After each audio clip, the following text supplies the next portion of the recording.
on the island. Hey, John. Hey, Corey. We've been busy again, Yeah, off camera. it's been a while. There's a pipe here that wasn't here. Why is there a pipe here? Oh, funny you should ask. There's a trap door right over here. That seems very unsafe. That's fine. Okay. Wow, it's dark in here.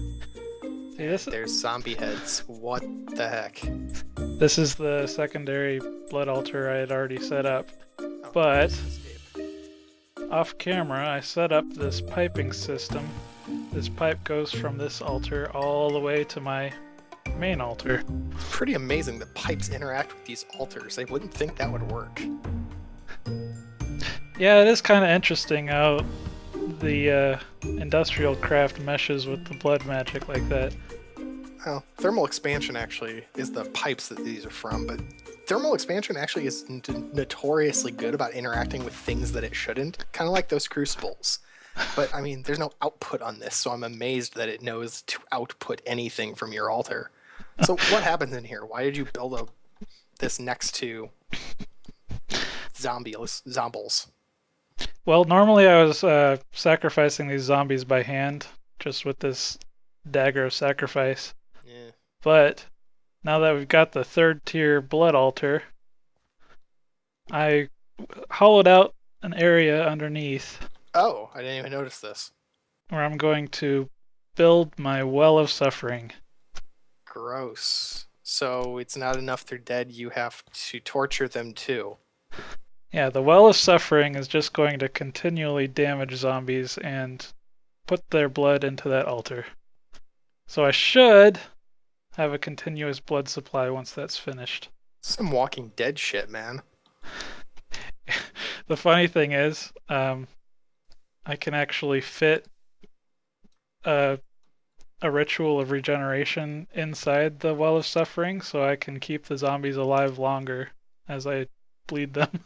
Wait, there's actually a mechanic in blood magic that makes you keep them alive so you can bleed them more. Right. John, that's terrifying. But effective. Well, man, I guess. Oh, right, I forgot you fly super fast. 'Cause blood lets you fly really fast for some reason. Whoa, this is different. This is the third tier altar. Whoop, and I'm jumping off. Second tier just consisted of this altar with the ring of blood runes around it. Yeah. This next tier requires all these blood runes around this outer ring, and also these glowstone blocks for some reason. Oh, really? So I figured this was just to make it look kind of cool and light it up. This is actually part of your little ritual thing. Yeah, and it now barely fits up here. I'm gonna need to expand in the near future. Holy cow. Maybe making it on the roof wasn't a great decision. No, it'll be fine. I mean, all it's going to take is one person to just accidentally snipe one of these and you don't have an altar anymore. Well, You can't hide it, man. It's glowstone. that's true. I may have to come up with something about that. But the reason I want to get this third tier blood altar is I'm going to get the magician's blood orb. A magician's blood. So is that a higher tier than the thing you're holding right now? Yeah, what I've got now is the apprentice. It holds 25,000 life points. Okay.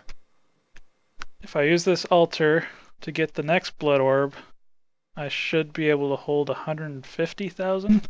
Holy cow, that's a pretty big upgrade. And it'll let me create a whole bunch of the rituals. And rituals are larger things? They're different than your sigils. How? Yeah, it was like that was the reason I hollowed out the area under the other altar. It's actually a structure that you build, and it has effects on the area around it. Oh. So it's not something I carry with me.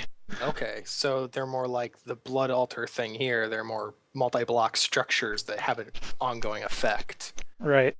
Interesting. Now the interesting thing about this blood orb is it takes more blood than my altar can hold. How So does that work? I've got to put it in, and then as it drains blood from the altar, I've got to continually add blood to it to keep up.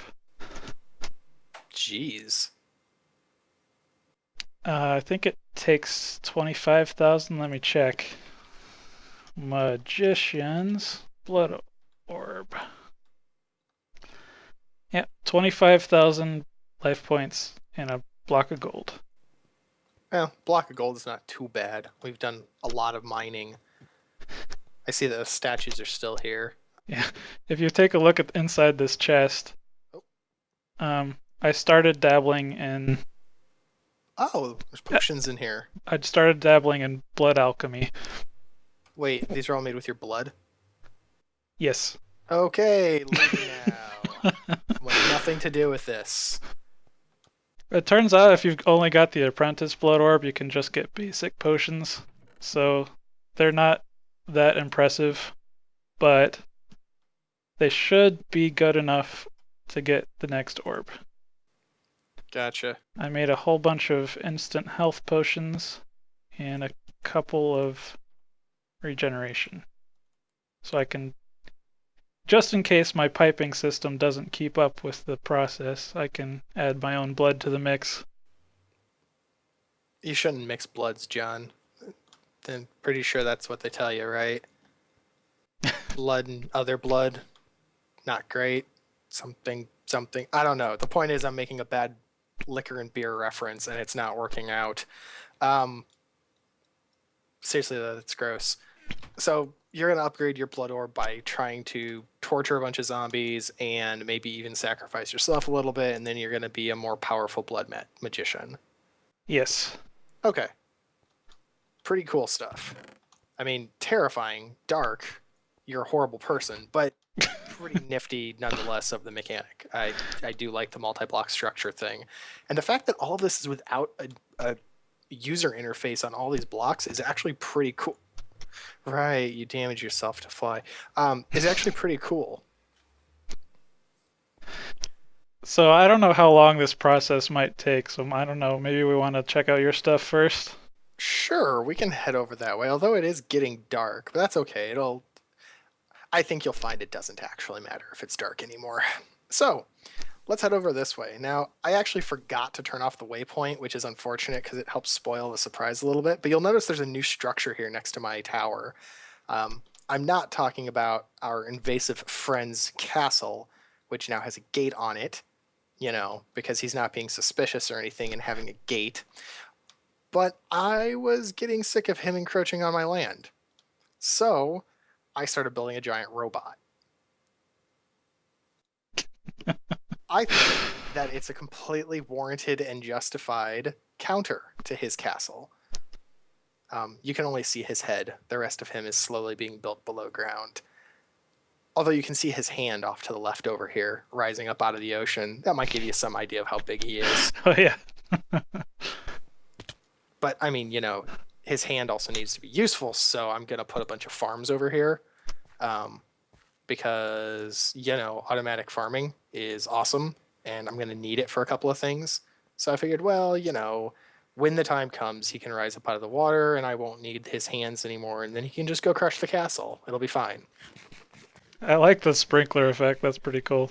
Yeah, sprinklers are awesome. Sprinklers are nifty because they randomly apply a bone meal effect to any of the tiles they're currently able to interact with, and they can interact with I think it's a 4 radius grid around, maybe it's a 5 radius grid around their location on the same level as them. So if you place these 1 block higher than this dirt, it actually won't work. But it can service a really, really big area.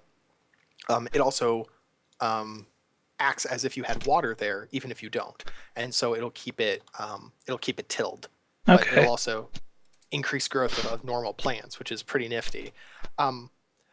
You may notice that there's actually no way into the robot, and that is, funny enough, by intent.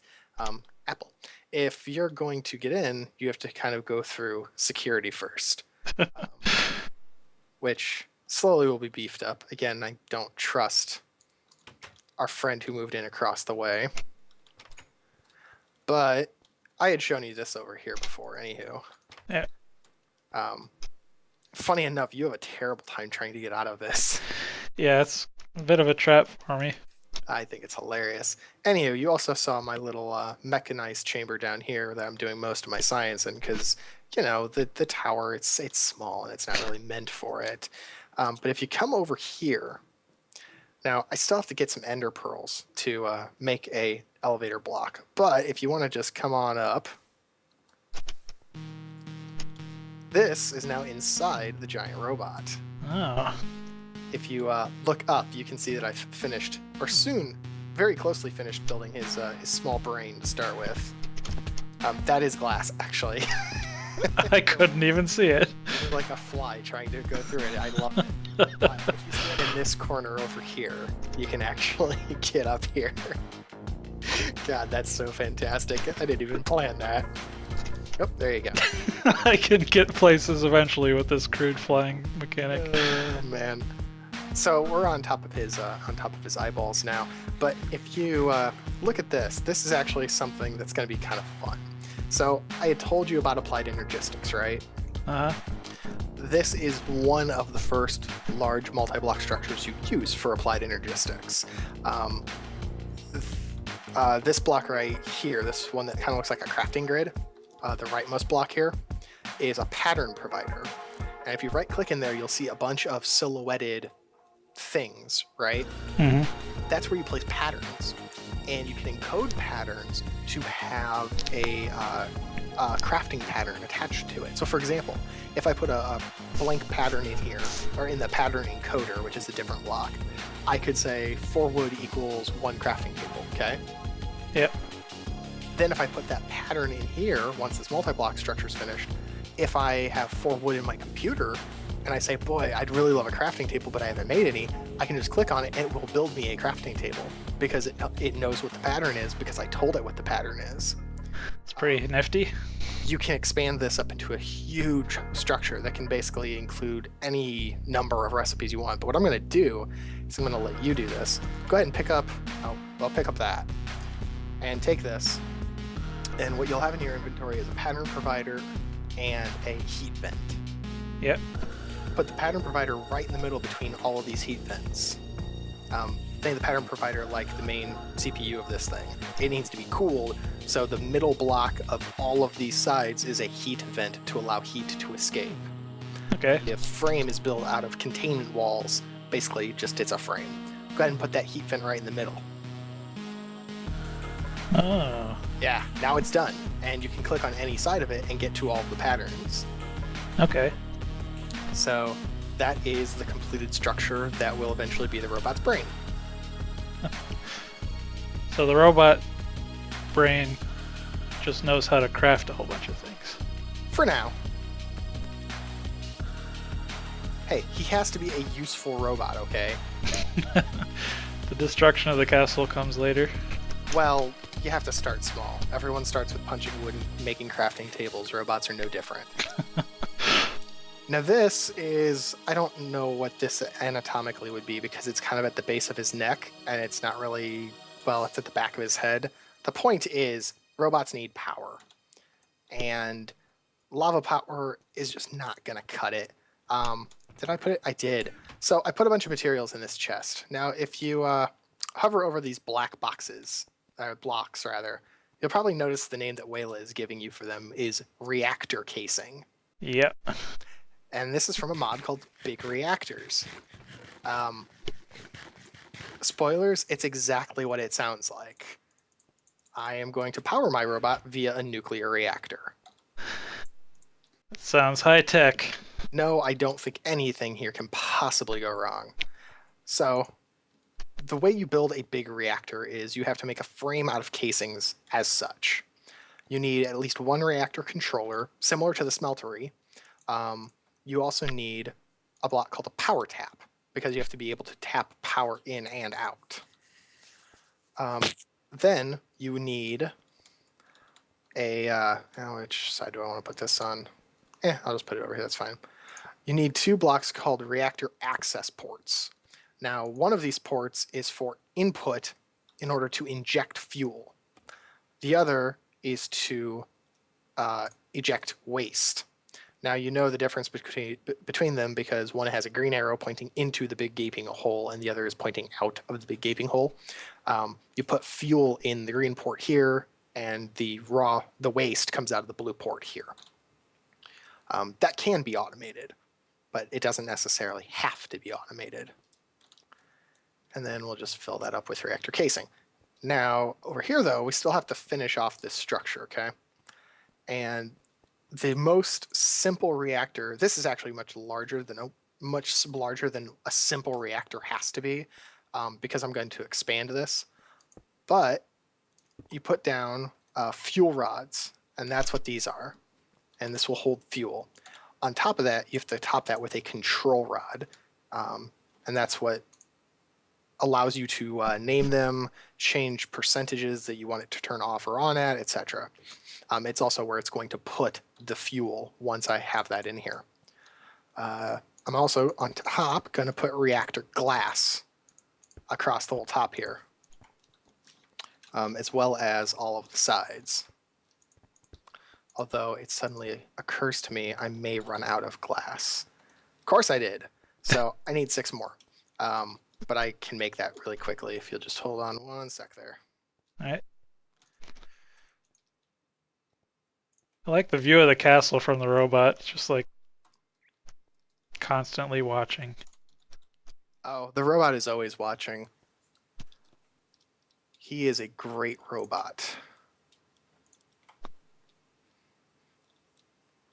Also, by design, I put lights on him so that our friend also knows that I'm always watching him.